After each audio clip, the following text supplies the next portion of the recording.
Okay, so now we're getting into sewers. It's always a mark of a good time when you have to deal with a sewer level.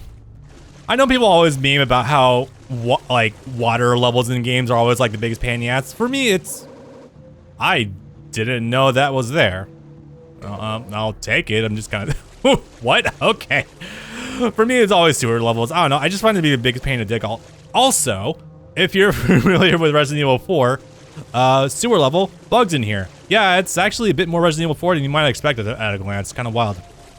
Even though, I guess there's also some more behind the scenes things I could talk about too. I didn't know about this until I was going through the wiki, or Wikipedia. There was gonna be a PSP port of this game. And I'm kind of shocked by that, and it got canceled apparently according to Wikipedia in 2009, which is a little odd. The PSP can run a downscaled version of Metal Gear Solid 3 on its hardware. It's a little weird that it got shit canned, but I imagine it probably would have sold too well, and trying to run a game like this using the analog nub might have sucked, but I think you could have made it work personally. And what is this? Recipe, got it. Bugs. Yeah, okay. This game sometimes isn't too imaginative with the enemies you can get. Like this, I think, is probably, if you want to be biblical, maybe like a Beelzebub reference. I don't fucking know. Well, it's not the Legion enemy of Castlevania fame, so that's fine. I don't think about it. I haven't actually caught up with a Castlevania enemy yet. Is there a Legion in there, or is that not a thing just yet? I actually wonder about that. Anyway, unrelated. I should do Konami games at some point. Anyway. Did we actually kill everything out? Yes. Yeah, okay. Also, if you get swarms of enemies, don't worry too much about it. Usually you can clear them out and they're supposed to give you some can't talk. Red orbs anyway. Anyway, also shotgun twitching especially fucks up the flies. These things will drop like, well, I guess actual flies if you just actually use shotgun twitching. Again, it's one of the easiest techs you can do in this game. Literally just rocking back and forth between shotgun shots, and you'll rack up damage very quickly. Even then, I think this shotgun's running on a pretty focused funnel, so if you're at range, it'll still do some pretty good shit. And now my most favorite enemy. Oh boy, I love him so much. Eventually. Oh yeah, there's also green orbs down here, if you need them for anything. Am I getting frame drops on OBS? I don't think I am. That'd be weird. Yep, here we go. The green orbs are here for something different later on, and actually I think on your way back now thinking about it. For right now, it's just kind of there if you just want some extra green orbs. I don't know if you would need them, but never hurts to have them, I guess. Oh Christ, here we go. So, new gimmick enemy, who dis? Yeah, we've already gotten the upgraded scissor enemy. Awesome. Now, I don't know exactly what these things are called, but their heads are the weak point. They're the only enemies in the game I've actually had to look up the weaknesses for on the DMC wiki so far. So basically, trap style enemy mini boss. They'll enclose you in this area that you cannot actually escape from. You can do damage to them through any regular memes normally anyway, but their heads are especially the weak point. So you generally, I think, Ifrit might be the better bet here, but spamming Helmbreaker is not a bad idea here whatsoever. In fact, we can probably get close. Oh, fuck. There's no set, I don't think there's a set pattern for this thing. Obviously with that, never forget you can taunt, abuse. This is also one of the reasons why I'm not a huge fan of Vortex in this game. If you go Vortex against them, you can usually kind of whiff that. So, oh yeah, right. The scissors fall and they call it have a hitbox. Be careful about that. That's good. Guiding light. He that shines in ardor. Ardor. That's a weird word. It slowly drains the power of the possessor. Okay, I was wrong about the last one. This is actually the one that fucks you up. Sub 5 minutes. Literally like 2 rooms, a mini boss, and that's it. Yeah, this game goes comically fast, which I know it seems hilarious when you first go through it, but trust me, this is not actually a bad thing. Because again, if you die, you completely reset the level, and that can be a huge pain in the ass if it's a bigger level. Devil May Cry 3 on yellow mode is hell. Like, you don't want to do that. I did that my first run, I fucking hated it. Alright, anyway, let's see here. Nothing good. Okay. Most everything now costs above 1,000. That's awesome. All right, but this is not too bad. So we gotta run back to the room with the mirror, shove this sphere thing into the mirror, and we're gonna rock and roll. And you are constantly losing health. Okay, that's some weird texture work.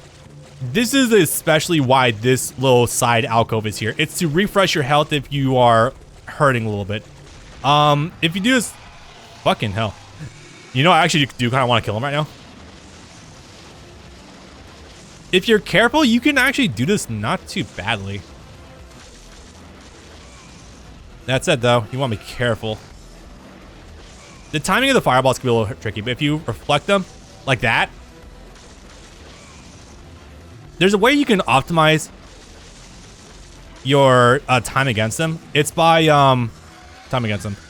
So if you do /B, I don't know the exact name of it. I don't even know if you actually have like a dedicated command list. You kind of do.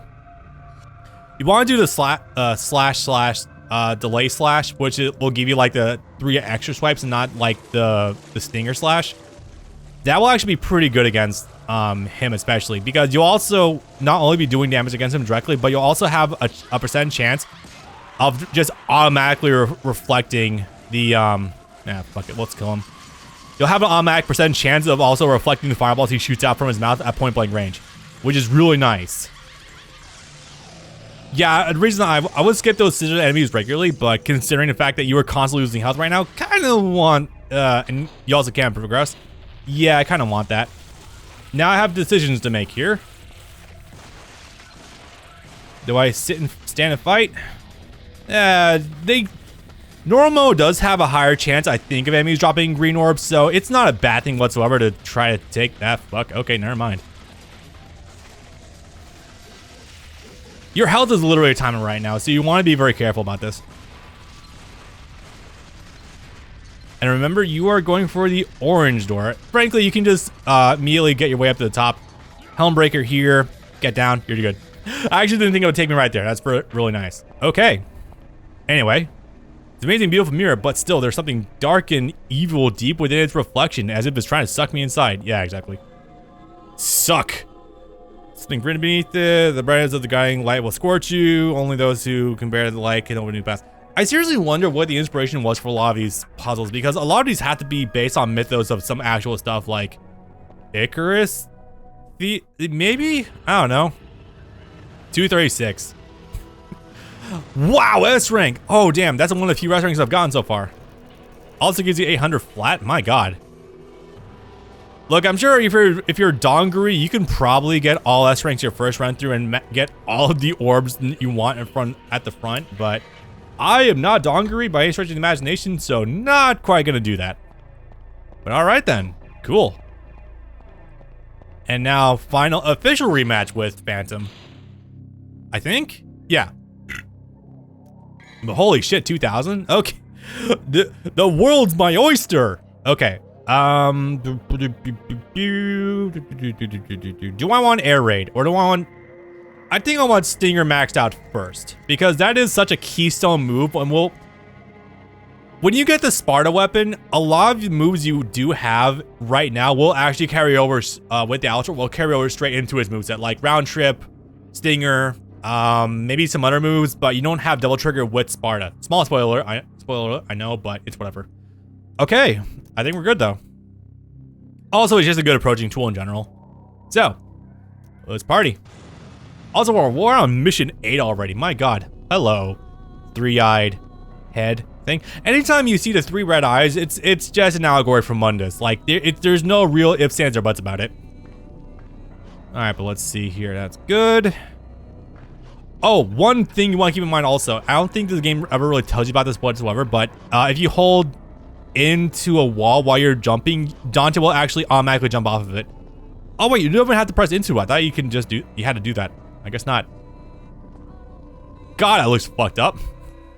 You ever just sit, literally, if you just sit and appreciate some of this art in this game, you'll see some weird shit. Anyway, I think for this, we're gonna want the handguns back. Just cause I imagine anytime we won't be point blank in front of him, we actually will play the distance game a little bit. This is one of those games where E and I is never, Okay, yeah, Johnny found this out in Devil May Cry 1, funny enough. Devil May Cry is one of those games where your starting weapon will never go out of fashion. You can always find a good use to use all your weapons for anything. Unless maybe your name is, I don't know, Agni and Rudra in DMC3. Yeah.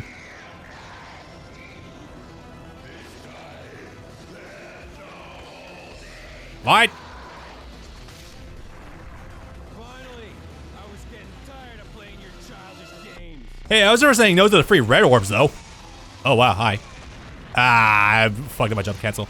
Also, I got 5 runes now and not 3. So we're doing pretty good. All right, let's see if we can do this in neutral.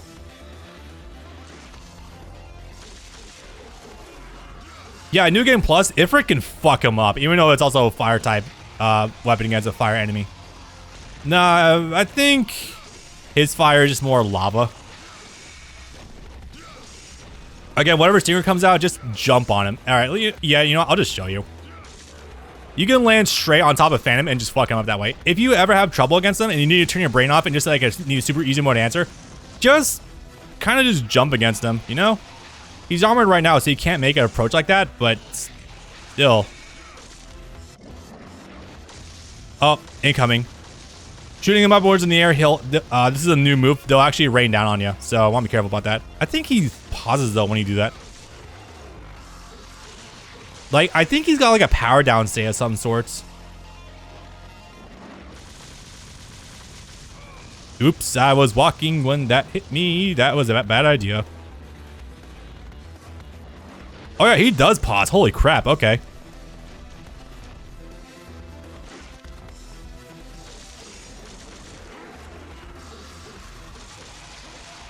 Yeah, I can trade hits here if I wanted to, but that's not too good for my health, so maybe not. That said though, this is pathetic. So good.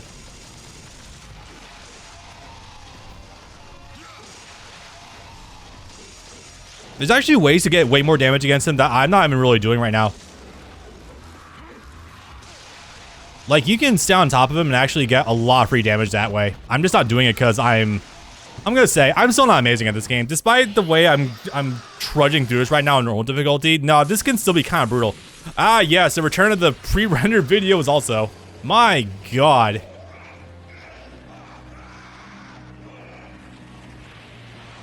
And now a funny lore implication. Also, sorry guys if this is coming a little bit dark for you.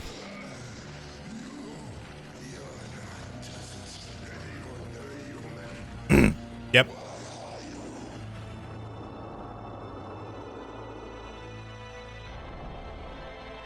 Oh wait, no, this isn't the lore implication. Phantom is old enough to know about Sparta. I love that. Well, I say as we learn later on that Dante does age in normal human years.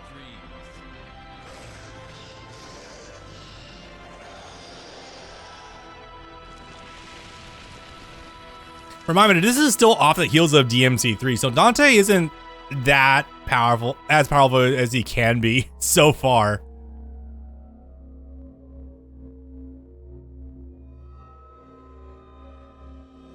Defeated the Phantom. Incredible power. You think so? It doesn't seem that impressive to me, but okay. I mean, it's just a giant fire spider scorpion thing, okay. I mean, granted, anything... It's kind of implied more than anything else that the older a demon is, likely the more powerful they will be. So, I mean, I guess there is some implication there. Dante does have some staying power about him, but yeah. Anyway, never tried it. Oh my God, another one of these things. It cannot be... Let me have fun. Let me use different weapons, you sack of shit. Yeah. You know, I say that, but in truth, I've become to learn something. So, the way DMC 1, 2, and... Well, actually, no. Oh, hello. How'd you get up there? The way Devil May Cry 1 and 3 handle weapons is like a weird weapon triangle of some sorts. I wonder if I can jump on top of this horse. Can I jump on this horse? Nah, into the hole, I guess. So what I mean by that specifically is that enemies in Devil May Cry 3 have elemental weaknesses. Like the spiders are weak to fire. I think some are weak to ice. So like Agni and Rouge are super effective against them and so on. In this game, there's literally 2 main weapons that have elements, which is obviously Alistor and Ifrit. Ifrit's super effective against a lot of enemies that have like lightning to them. Alistor is super effective against some enemies that have like fire about them or something like that. Or one are just more effective against the other. So if this is really cool because this means that like it's a very tight like triangle. Of course, the soldier who must have wandered to the castle and died of exhaustion. He's holding something. Hello, my son. Ladies and gentlemen, the best weapon in the game. Okay, maybe not best weapon. I think you can probably make a case for Alistor or maybe Ifrit or Sparta. No, this is, in my opinion, unless you're doing combos or you're double trigger enhanced, the best gun in the fucking game.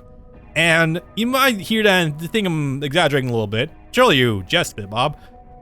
Think of every case of grenade this thing fires as literally a free rune.